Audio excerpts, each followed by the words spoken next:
All right, hi everybody, John Meadows here. What I want is just 3 things that you can immediately apply to your workout that'll help. So this is going to be 3 easy tips for your shoulders.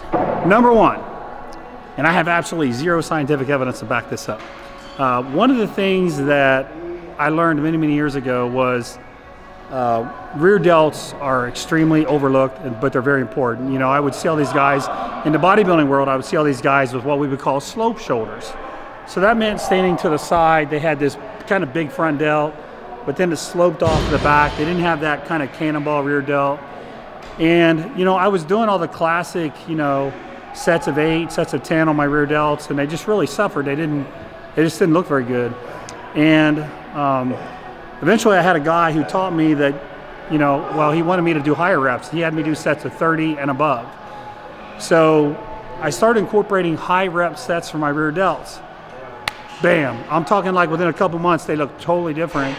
And my rear delts in my peak competitive days actually turned out to be one of my best body parts, but it was from the high reps. Now, it's tough because for rear delts, they'll start burning like calves and then people just stop. So, you know, it'll start burning at 10 or 15 reps and somehow you got to get to 30 or even 25.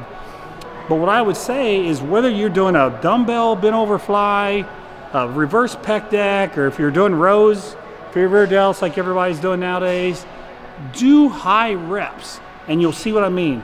3 sets of 30, 3 sets of 25, twice a week, I think will take you really far for your rear delts. And when you start getting those big rear delts, your shoulders just have a different look to them. You got that dense, powerful, thick look to them. But I really, number 1, I think, man, high reps on rear delts would be the first thing I would put on somebody to give their shoulders a different look. Now, the second thing I would say is, now you gotta be ready because people are gonna laugh at you when you do this, but I also really like heavy partial laterals for shoulders. So if you think about a dumbbell side lateral, whatever weight you use, what I would do is I wouldn't quite double it, but I would go up significantly. So if you do maybe 30s for your normally on your side laterals, maybe you want to go 45s on the partials. But the way you do the partial is key. So I've got some light dumbbells here just so I can show you the form. So what I'm looking for in a partial is, first of all, you're not going up all the way.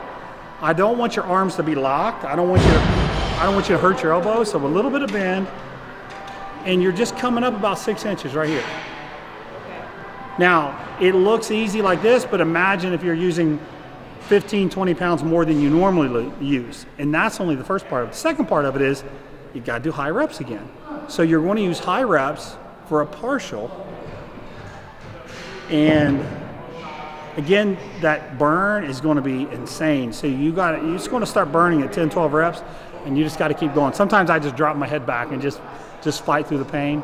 So these little partials right here, done with a heavy weight, I feel are very productive. You know, people say, well, it's not a full range of motion, your shoulders won't grow. You're also putting your shoulders in a position that they're not used to. So they're not used to that heavy weight coming out of the bottom, right? But your shoulders are actually a little stronger coming out of the bottom as opposed to when you get up here. So it's allowing you to use a heavier weight through the range of motion where you're strong.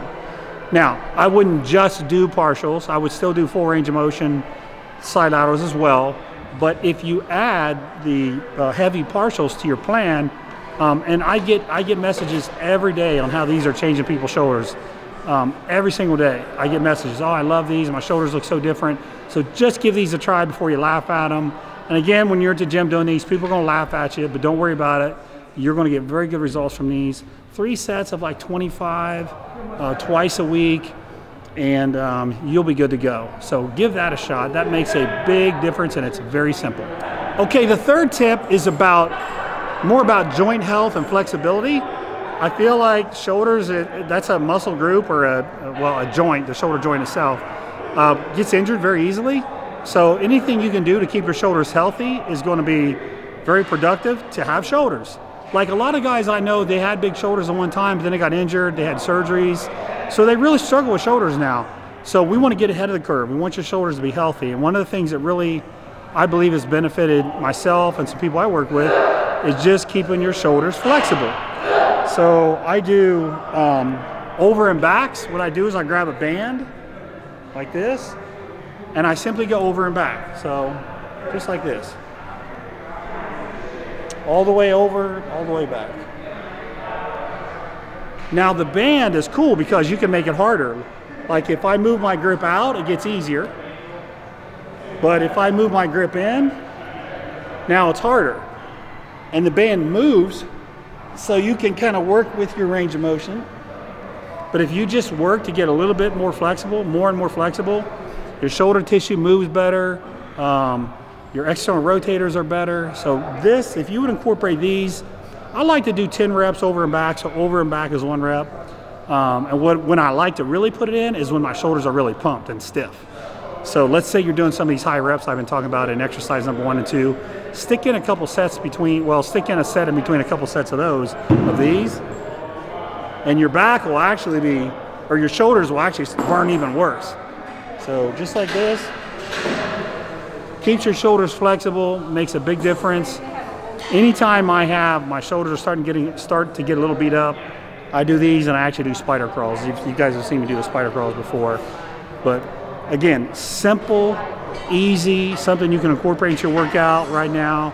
I would say 3 or 4 sets of these during your shoulder workout would be excellent.